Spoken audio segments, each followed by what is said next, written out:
I'm going to jump up myself, actually. Go over, take the bus. I was thinking about that too. I kind of sometimes get stuck myself, and I think sometimes one of my problems is that I overthink things. I don't know if anybody does that, but I start thinking that things, like, I'm going to play a little bit of one of my newest songs that I wanted this to be like Dante's Inferno. How about that? And Paradise Lost. And I had this whole, that starts out in the middle of my life. I came to a dark wood, and it's really a classic midlife crisis piece from Italy in the Middle Ages.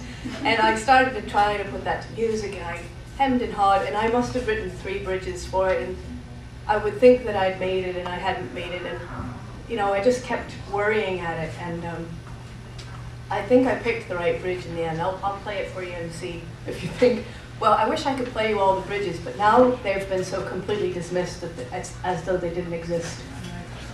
They've left the room. That's why I like to sometimes record the whole process. I did actually, yeah, that's true. Demos of previous versions, and it's just so amazing to go back and see your drafts. Like, so many of us, so many of us enjoy listening to, I'm going to just run away with the whole thing. So many of us enjoy listening to bootlegs and demos of our favorite bands, and what I find brilliant about that is that you find out what fantastic editors they were. You hear all the verses they didn't use, and the corny rhymes they left out, or the chord changes that they changed their mind about, and you realize they're human, and they're just like us, and they do it the same way. And they just try various things, and when they find something that works, they just know. The song has a living, breathing, it's got its own heartbeat. It knows the right way it's supposed to go. And when you just sit with it long enough and let it tell you what it needs, and you find the right thing, obviously you say, oh yeah, the other one's pale in comparison. But then years later, you get to go back and listen to your own demos, and you find that they're almost as amusing as watching the other people's sketches and first drafts. Well, I think Norm sent me a YouTube of Paul McCartney the other day, talking about his creative process and sort of reaching up for an idea. And that was what I took away from that, is that you have to have just the guts to muck around. If you can muck around, you can make music. That's it. It's just playing, yeah. It's just playing. Here's my new little song with the bridge that wasn't Dante.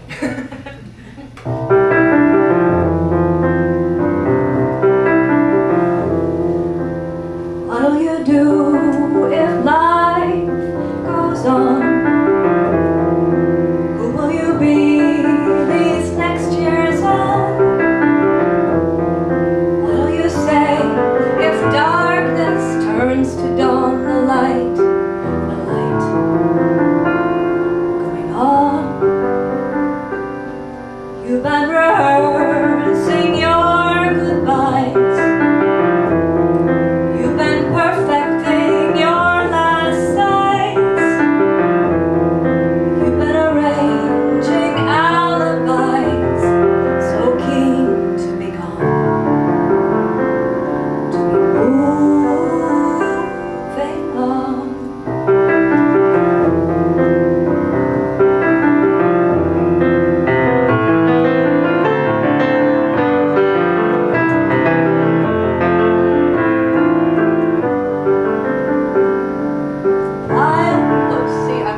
This bridge, so that's good.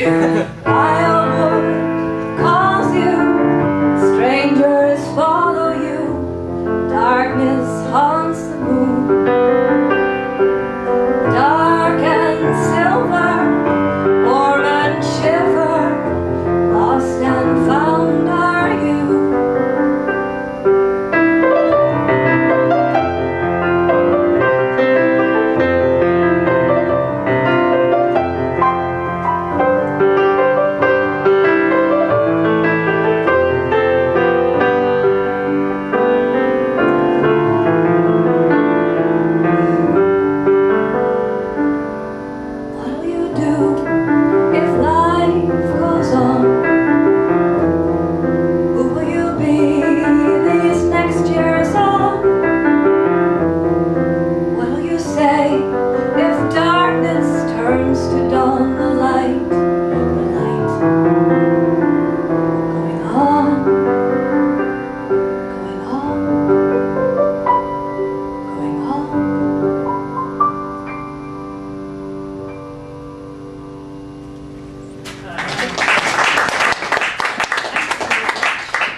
Like my whole life.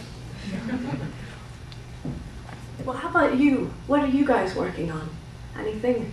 Songs. Songs, yeah? How's it going? A lot of good stuff and a lot of unfinished stuff. And does the unfinished stuff weigh on your mind, or does it feel like a well of possibility, or how do you sit with it? Let's see. There's the ones that come in bursts and you just kind of like work until they're done, which is fantastic. There's the ones that somebody over there was saying they put stuff aside. Yeah, Tom there, yeah. Definitely a few of those that I feel like there's one in particular. I've got the melody for the verse has been sitting there.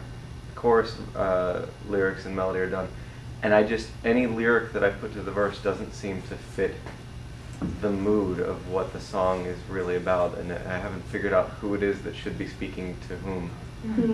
That sort of thing. And I've tried, like mother speaking to daughter, boyfriend speaking to girlfriend, and none of it seems to really. Can you get back to the original feelings you had as you were composing it? What's that? Can you get back to the feel, or the vibe, the energy that was around you when you composed it? Can you maybe tap into how you were feeling to see maybe what you'd like to say? Or have you asked the song, what do you want me to say?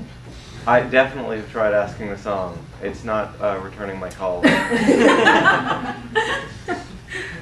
Yeah, sometimes you have to be patient with them. But that's interesting that you were saying you don't know what you want to say, because if you have a melody already,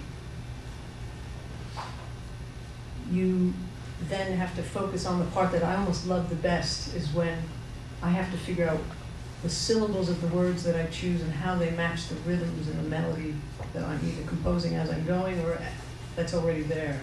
And like Sammy Kahn used to say, it has to have a singability. It has to roll off your lips so effortlessly that you're not getting stuck on crazy words that probably shouldn't be sung and things that seem awkward. And you have that ability at that time, like flex time with digital recording. You can decide how long it takes to say each word, and how many melody notes are on each syllable, or if each syllable is its own note. And all that adds into, is it a natural way of speaking? Is it a natural way of singing? And I get attached to certain vowel sounds. Like I can be like Paul Simon does, just hunt around and and he sounds like, I don't know what's going on, but I feel like writing, and you just feel silly, but you're glad no one's watching. And I get stuck on, has to be right there. And will I say the word oh, or will it just be another word that's got a long O sound in it? If you can start feeling attached moments of vowel sounds, you might start walking down the street, a word pops into your head and you go, snow, that word has to be right there. And you don't know why yet, but then you're like putting together a jigsaw puzzle. Yeah. And you're just seeing, well, I definitely have this piece. This is staying. Whatever else goes around it, what it turns out to be about is yet. I haven't seen the box cover, I don't know what I'm making. It's going to be interesting. It makes me think of, well, two things. I always say in poetry that there's no words that are off limits. So I like to use, ketchup and diamonds. And but would you use influx and how about social inequity? Anthropology? Well, it depends. It depends. Pseudoamphetamines, I don't know. There'd be a place for them, but I do think that I have a friend who wrote in her dissertation about early Irish poetics, and she said that the sound of lament in early Ireland is ua. Ua. So is ua, and also I'd say in modern Irish poetry, the sound of lament is a. It's a long e, written like that. Well, in Italian, it's a long a sound with an e too. A. So just paying attention to the quality of our. Hey, how you doing? Hey. Yeah. It's the spaghetti of it all. But coming back to your point though, I have songs on the burner that have been simmering for, I'm ashamed to say, as much as say 15 years, maybe 20 even. I have this